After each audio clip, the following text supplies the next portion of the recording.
So I'm gonna let it play, we'll look at some reps, I'm gonna talk as I'm doing it, but then we're gonna rewind and we're gonna take it from scratch, step by step, what and why we're doing this. And so stick around for that if you're interested a little bit more in the setup. And so as you can see, I have a band anchored to the bottom of the machine here, and I have it looped all the way around the top of the leg press, that top peg up here. And again, I'm gonna go over how to do that, how to decide what band, all of that stuff.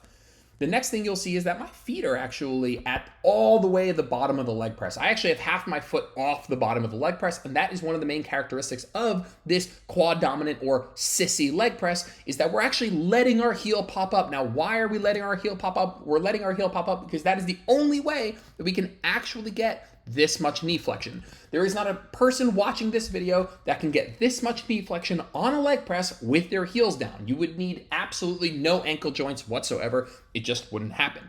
And so we are doing this on purpose. We are letting our heels go off the bottom of the plate, the foot plate, and then we're letting them pop up in the pursuit of full knee flexion. That is important for lengthening the quads, for training the quads. Now you might feel a little bit unstable. We'll talk about that in a little bit, but that is one of the features, one of the main characteristics of this exercise is we let our heels go off the bottom and we let them pop up so that you're on the balls of your feet in the pursuit of full knee flexion so we can lengthen the quads, so we can train the quads a bit better.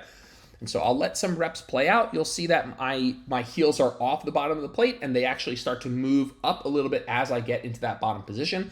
But I'm getting a metric F ton of knee flexion. I'm getting a ton of quad involvement. And again, that is the point of the movement. And so I'll kind of let you guys see how close my feet are together right here.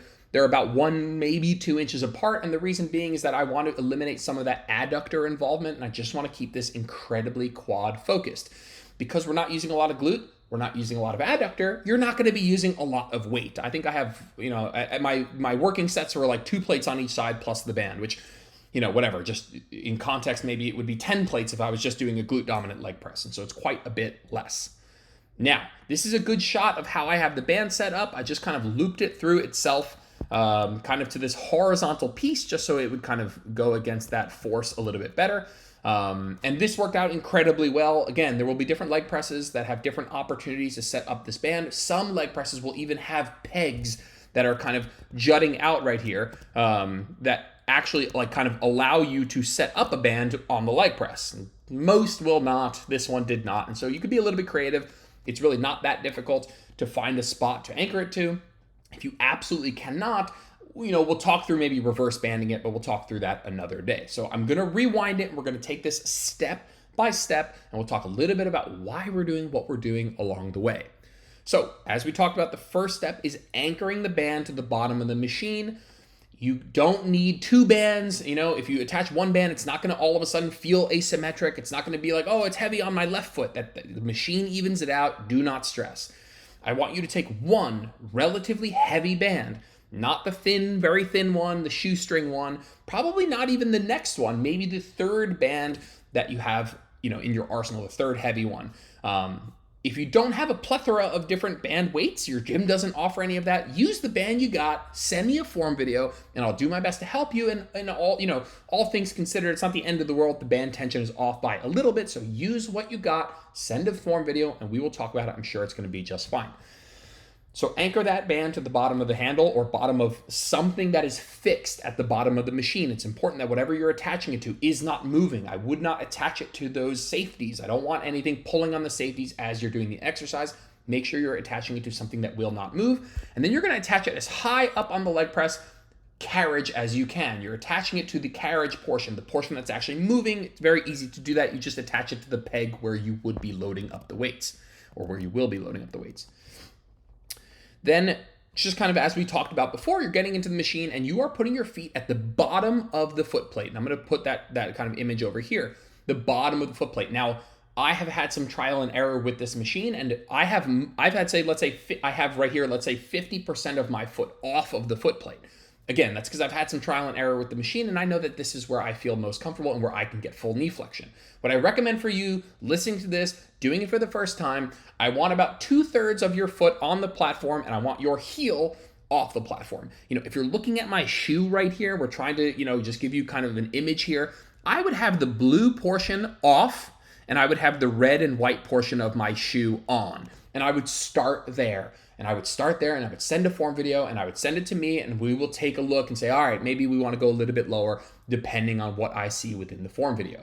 So we want about 2/3 of your foot on the platform, maybe half your foot on the platform. I suspect most people will have to go lower, but just from a comfort perspective, I know that this could be new for a lot of people. Having their heel off the platform will feel weird. And so just kind of mitigating that by not doing it 100% right out of the gate.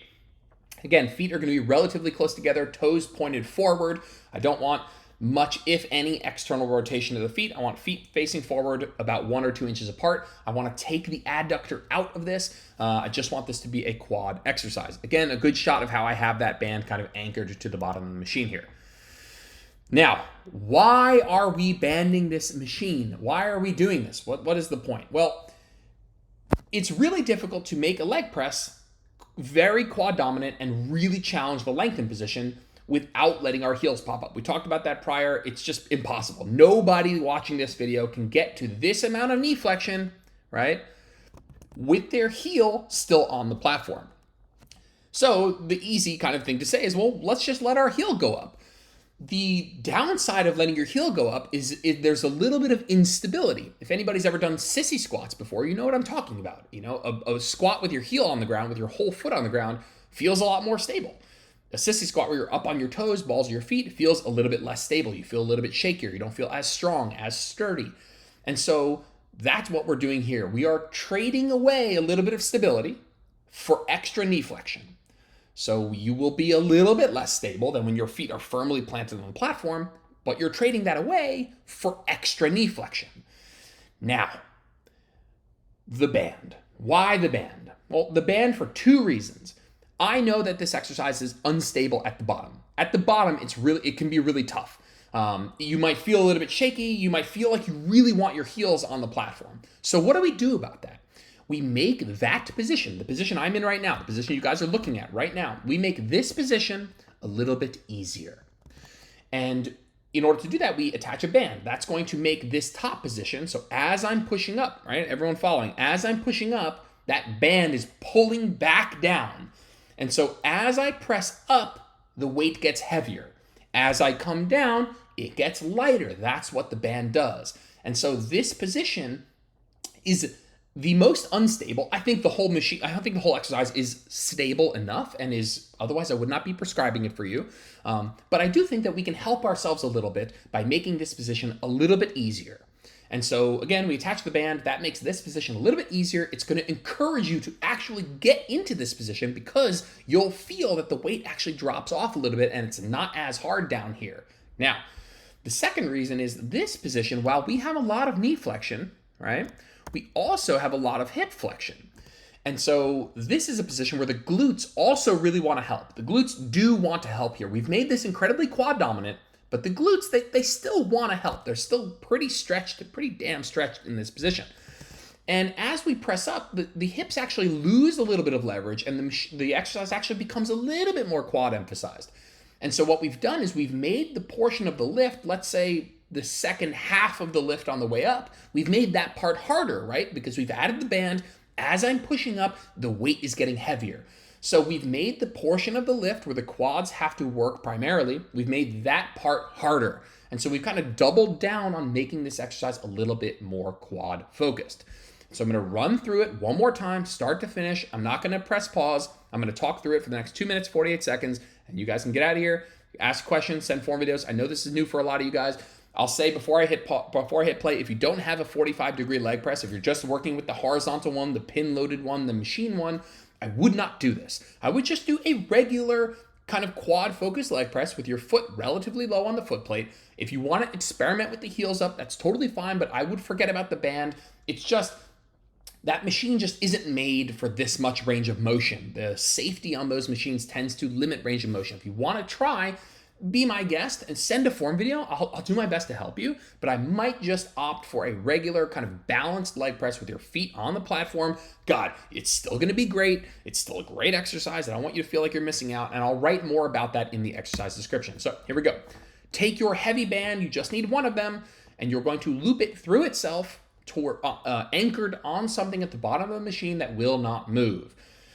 You're going to take that band, you're going to stretch it as high up the machine as you can onto that furthest peg, or, you know, whatever the furthest point is that's on the carriage that will actually move.